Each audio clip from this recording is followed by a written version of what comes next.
কিয়ামতের ময়দানে আল্লাহর কাছে হিসেব করে যদি আমি জান্নাত পেতে চাই, তো এর চাইতে দুরূহ, এর চাইতে কঠিন এবং এর চাইতে অসম্ভব কাজ আরেকটা হতে পারে না।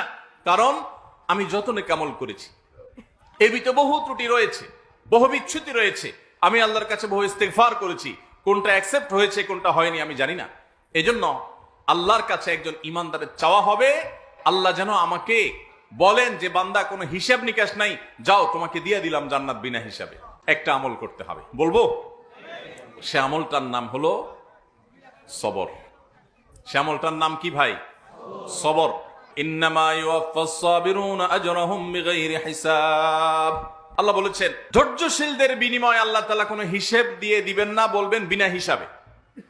এই সবরের আমলটা বলতে যত সহজ, 3 বর্ণে বলে ফেললাম সবর, এটার বাস্তবায়ন কিন্তু এত সহজ না।